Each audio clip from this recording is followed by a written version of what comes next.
Welcome to Inside Monster Jam, powered by Lucas Oil, the official Monster Jam podcast. I'm Scott Jordan, and this week we will keep rolling with our series previews. And up today is Stadium Championship Series West, and to help me dive into that, we go to the 2018 Double Down Showdown champion as we go to Michigan on the Great Cliffs hotline to welcome in Megalodon's Cory Rummell. Cory, welcome to Inside Monster Jam. Thanks for joining me, man. Hey, thanks for having me, man. It's awesome to be here, and can't wait to see what this is all about. I hear all the hype about it, and I get to be part of it. Well, I'm responsible for most of that hype, so don't believe what you hear. No, man, I appreciate it, man. We're doing really well, and I appreciate you guys coming on and helping me out each week. Let's before we get to your series, man, let's rewind a little bit and talk about your career prior to 2024. I'm really curious as to how you got started with Team Scream and what your introduction was to Jim Koehler. Well, it pretty much goes 10 years back. It was a long time ago, but I actually helped out on a few other independent monster truck teams, and then it ended up working out that Dave Rappich with Rap Attack he's like, here you go. Here's the keys to my operation. Go have fun with it. You get to work out of Jim's shop every week. You'll be in Michigan doing all local fair shows. And it's like, okay, here we go. So I did that, and then Jim pretty much talked to me afterwards. He's like, I need someone that can run the second operation of the team. And he's like, if you could do that, here's an opportunity. And I said, you know what, let's do it. And that was a long time ago. And now here we are, 10 years later. So at that point, you had no driving experience really with a Monster Jam truck. You just, you worked hard, you busted your butt, he handed you the basically keys to his kingdom. Yeah, pretty much. Yeah. I think I drove that summer, and that was the first time ever driving a monster truck in general. And then pretty much that's within, 3 months, it was pretty much worked for Jim and going right into Monster Jam, and that's where it started at. So it was a long road, but I never, besides my own mega truck, was the only thing I ever really driven. So to go from that straight into Monster Jam was basically something that's unheard of now, because now you got to go through Monster Jam University and all that stuff. So, kind of jealous. I wish I'd be able to go to that, but I'm already past that point. So it is what it is. I think it's worked out okay for you. That there's still that old school mentality coming up through the ranks and being an independent, which is the route that you've taken. And certainly there's been a lot of success stories there, and you're one of them. Let's talk about your relationship with Jim on and off the track. 10 years later, how would you describe that relationship with him? Because you're pretty much out. I mean, you're with him, but there's been times you haven't been with him, but you're basically running that team still. Yeah, it's definitely an awesome thing. On and off the track, we're good friends, and I still look up to him for advice, and he asked me for advice because we both kind of think pretty close to the same. So, like, when it comes on how we got to fix a truck or what we got to do to make the next event, we're pretty much on the same page. So it's kind of cool, and sometimes we don't even have to say anything, and we already know, like, basically what we're working with just because we've been together so long. So it's a great feeling, great team, and basically – few things that maybe eventually we need to just step up, but we can't talk about that just yet. That's some secret stuff for future, but the future's always looking bright and not going anywhere anytime soon. Let's go back to 2018 when you won the Showdown, because I feel like that for you is when you really arrived on the map as a force to be reckoned with. And I will never forget that night at Sam Boyd Stadium. And Cory, I'm not sure if you remember this, but when you won, I had to come from the pits back at Sam Boyd Stadium to interview you. And someone, I don't know who, I still don't know who it was, but removed the keys to my golf cart. I was supposed to ride out on a golf cart out there to the track to meet you. They took the keys away, and I'm being screamed at in my ear to get out there. I had to sprint full speed from the pits to you all the way on the far side of the track to interview you. By the time I got to you, I think I just threw you the microphone because I was so out of shape at that point, I couldn't even talk. So talk about that night for you, what it meant for you to arrive on the scene, to win the Showdown and end up competing at World Finals. All right. Yeah, definitely. I mean, there's a whole spiel I'll go through, but just before we get off track, that whole thing about you running out there, I'm going to have to apologize for that one because that was 100% my fault. I was actually told, we all were, whoever ended up winning, we were supposed to park in the back. Yeah. And I just got so excited, and I was just in the heat of the moment, and I was like, this is going to be awesome. I just drove right up on the middle of the big ramp, and so that's my fault. Thanks. No worries. But pretty much going back to the whole thing, it was an awesome experience just because the year prior I got to be, have a chance to be in it also. And I made one round of racing, didn't even win, and I blew a motor up going down the chicane. I was like, well, that just stinks. So and then to get the chance to come back the following year to be in Pirate's Curse was absolutely awesome. I'm like, yes, I get to do this again. So I made sure the truck was 100%. I was in the zone. I was just nice and relaxed. And all of a sudden, man, I just started going round after round. And it was like, holy crap, this is happening. Like, it's such a fast-paced thing. And when you go to World Finals versus a regular event, and like when I was there in Vegas, it was round after round. And then I just remember going to the start line up against Brandon, and I was like, just be calm, it is what it is. You made it this far. And then all of a sudden, the light went red for him, and I can see it because back in our view, we have the same lights that you would see out of the front stretch. And I just seen he red lighted. I'm like, holy crap, I got this. So I just made sure I went down the track, made sure I went over all the obstacles, and I did.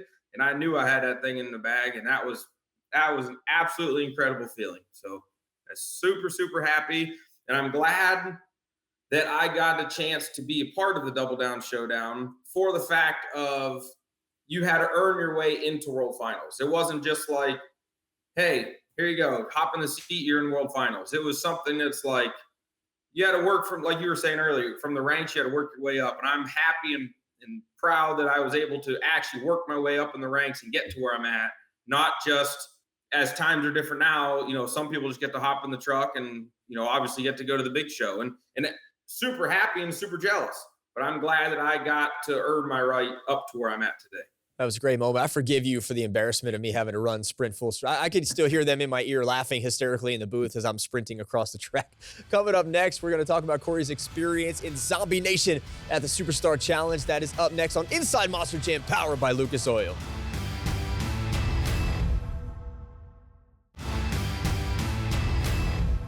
Welcome back to Inside Monster Jam, powered by Lucas Oil. My guest this week is Megalodon's Cory Rummell.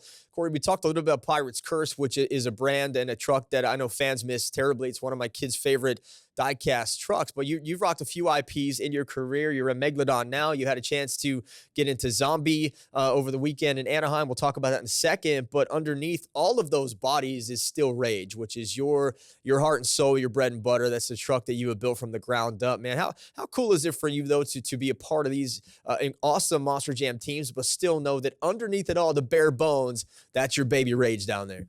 Oh, it's definitely an amazing feeling. You know, I did start with Rage, and that's where my chassis was originally built for. And it was a great thing, and I still love Rage. But I tell you what, I think actually, as of now, I've been driving Megalodon longer than I've driven Rage. But Rage is still there. Every time I drive, I try and bring the Rage out, you know, and the red shocks definitely pop. And this past week in Anaheim, I know you were just talking about it, and I seen it too. There's a fan that actually had an awesome shirt, and it had a Megalodon right across the front, but underneath it said Rage, and on one sleeve it said Zombie, and the other sleeve it said Rage. Yeah. So it's probably about the coolest shirt ever. So I love that fans can still see me in my original truck, but I still love the fans are moving with me in the future of my other identities that I've been driving. And it's a super, super great feeling because it's like, wow, people actually support me, not necessarily just the truck. So It's an awesome feeling. Yeah, I met that guy. We took a picture together. I saw his shirt. It took me a second to process it. When I realized what it was pretty cool. And I wish he would have had a second one because I would have bought that from him. Let's talk about the Superstar Challenge. So you step into Zombie for the first time as a part of Zombie Nation. What was that like for you to drive Zombie? Man, driving Zombie was incredible. You know, I got the call back months ago. Hey, you know, we want you to be in Superstar Challenge, and we're gonna have you be in Zombie. And I was like, okay, that's cool. Something different. And I was excited, but I'd tell you right now, strapping into that truck, and I actually just uploaded the in-cab GoPro of it, I don't know, maybe 10 minutes ago. The feeling of driving around the track and parking in the four corners and just seeing the entire stands doing the zombie arms was probably the greatest, biggest smile on my face that I've ever driven. And that was just the best thing ever. So driving Zombie was absolutely incredible. And hopefully I get to do it at least one more time because I need a little bit of redemption. And the feeling was absolutely incredible. Was there any pressure for you to be in that truck? What your team captain Bari has really been the face of Zombie Nation? Did he offer you any advice as far as vision points, sight points, or any sort of advice to put that body onto your truck? He definitely gave me a few pointers. You know, Bari's an awesome friend of mine, and he gave me a few things, and he just told me some things to do to help me pump up. And he's like, dude, you got this. Do what you do. but have fun. He's like, I don't need you to go out there and just completely make one hit and fail. Just do good, do what you do. The rivalry that me and Bari has, he knows that I can keep up with him and he can keep up with me. My opinion, no better choice was for me to drive it, just because we're great friends and I wanted to go out there and do good. And I didn't make it as long as I wanted, but I'm also glad I didn't go out there and make one jump and do something stupid. So it was a good experience and a good event, but maybe for future I can get to do it again and maybe step it up just a little bit. It was a great event, a huge crowd on hand for that. You were a part of the heavily favorited Team Nitro, and then Team Neon. I mean, I think I said this on air, but they smacked you guys in the mouth in racing and never looked back after that. So what was the overall morale there after Team Nitro's defeat at the hands of Team Neon? It was definitely a bummer. We were all definitely upset, and we all brought it upon ourselves. And it's one of the things, almost like when you go into a football game or some other game, like when everyone tells you, hey, you guys got this, you're stacked, you're everything, that's usually when something goes wrong. Yeah. So like I've always been the way of like, we all know what we need to do. I don't want to be told, hey, you need to go out there and win, or you need to do good. Hey, you got this. We all know where we're at. We're all the best of the best out there.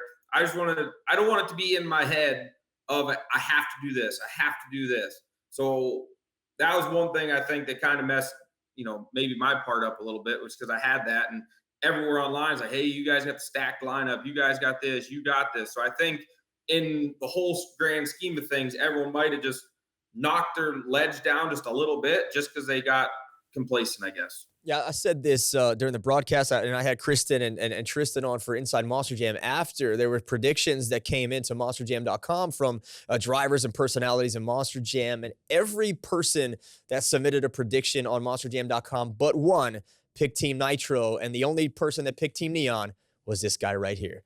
So thank you for your help there. Coming up next, we're going to preview Stadium Championship Series West with Cory. Stay right where you are. More Inside Monster Jam is next.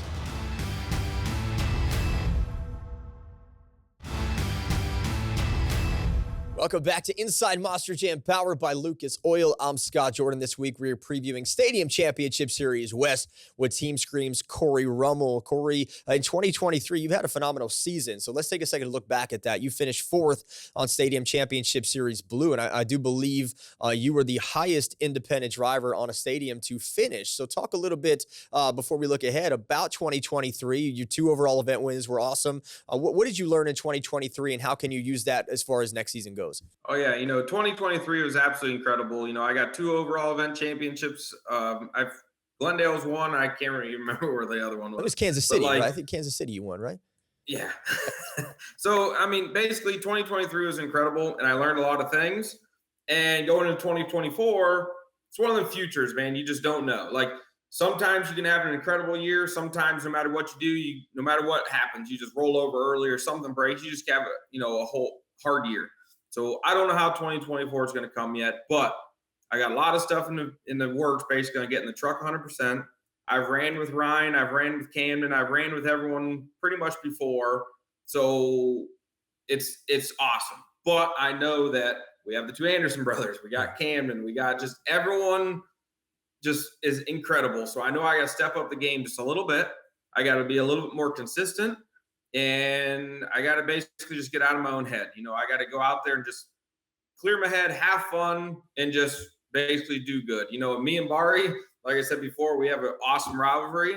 And I just got wind, a week or so ago that he's going to be joining us on our tour now. So I actually got a text from him and saying, hey, the rivalry's back on, man. So he won one year, I won the other. So this is going to be the deal breaker year. So Bari, me and you, it's on, buddy. That's my number one that I'm aiming for, just because it's a good, friendly rivalry. Well, I know he's watching this right now in his basement down the road in Orlando. In Florida.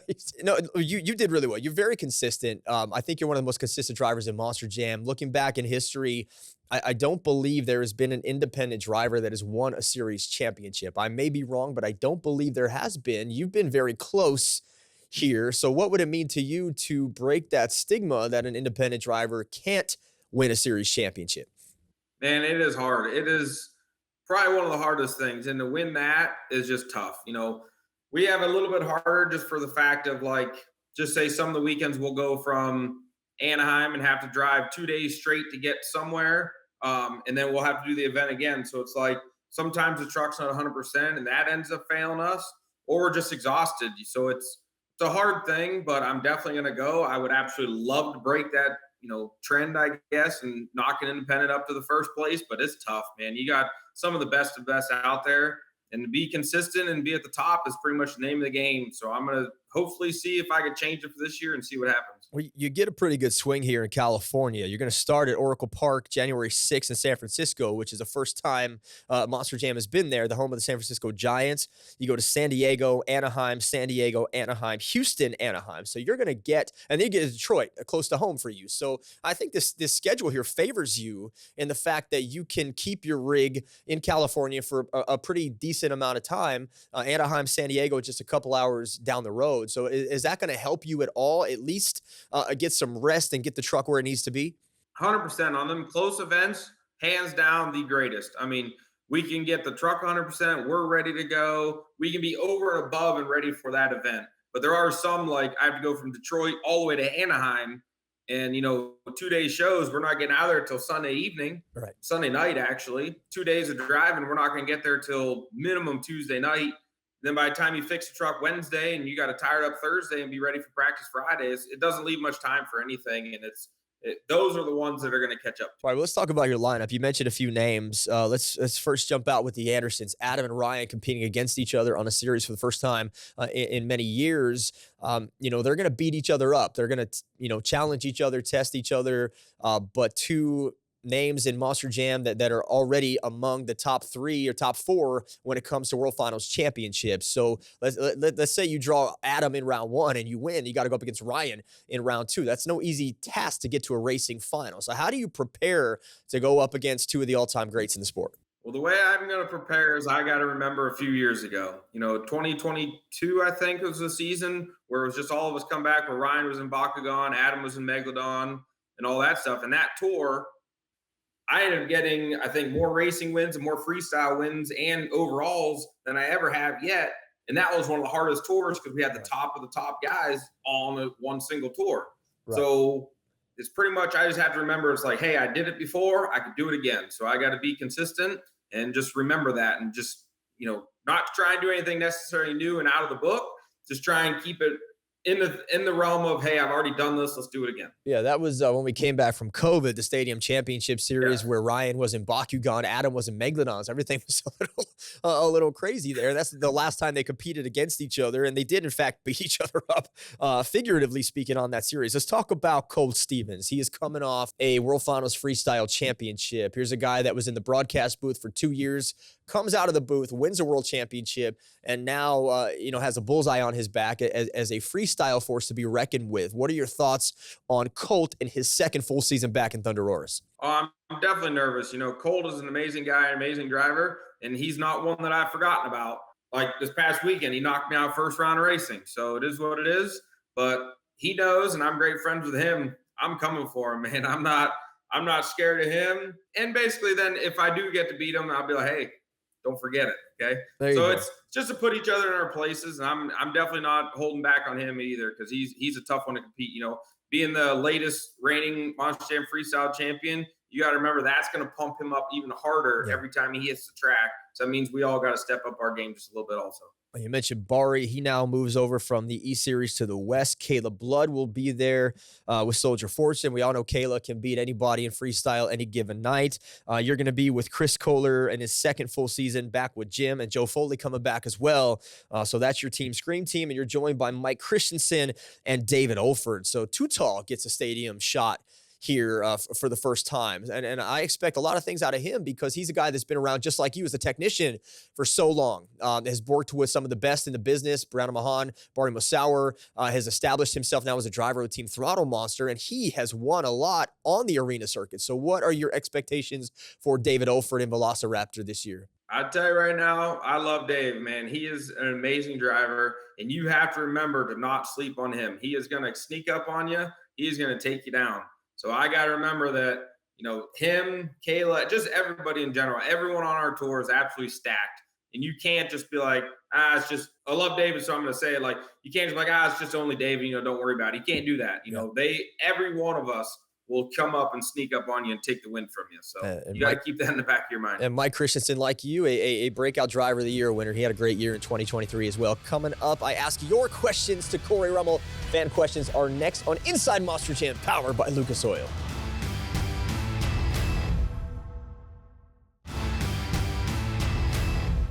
Welcome back to Inside Monster Jam, powered by Lucas Oil. I'm joined this week by Megalodon's Cory Rummell. You can submit your questions each week on Instagram at ScottJordanMJSX. Cory, let's get right to it. Jack Mitchell IV wants to know, how did you come up with the nickname Dirt Dolphin for Megalodon? Well, the funny thing is I didn't come up with that nickname. Tyler Meninga actually did it. We were at an arena messing around, and he came up with it and actually called me out on the mic when he was doing an interview. And it's stuck with me ever since. I like it, man. I've used it before. It's pretty cool. Mateo Cassis 75098 says, what would you say if you drove Rage or Pirate's Curse instead of Megalodon? Obviously, you're probably pretty open, but you mentioned before you're a huge part of this Megalodon truck now. Really, to me, honestly, inside the truck doesn't matter. Just for the fact on the inside, you can't tell what body's on the outside. So it doesn't really matter as long as I get to drive my truck and have fun. It's all that matters to me. All right, it's Big Bad Money Brad 75, friend of the show here. If you weren't competing in any motorsports such as monster trucks or mega trucks, what do you think you'd be doing in the next 5 years? Well, if I wasn't competing, I'd probably go back to underwater welding and commercial diving because it was super, super fun. And I love being in the ocean, and I just love being surrounded by water. All right, Eli Steel 35 says, after winning the Showdown years ago and doing great in Nashville this year, is your main goal to win a racing championship, or is freestyle more important given Team Scream's history? If it was up to me, I would absolutely love a racing championship, maybe first, but I definitely do not want to not get a freestyle. So either one happens, I'd be super stoked, but I just love racing. And then let's see, last question here. Frivolous Racing wants to know, do you miss driving your mega trucks? And if so, are you ever going to go back to it? I have not driven a mega truck in the past couple of years, but I still have it and I can take it out at any time. So when I do miss it a little bit too much, I'll go fire it up and have some fun. All right, Cory, thanks so much, man. Best of luck to you in 2024. That's all the time we have. I'll see you right here next time on Inside Monster Jam, powered by Lucas Oil.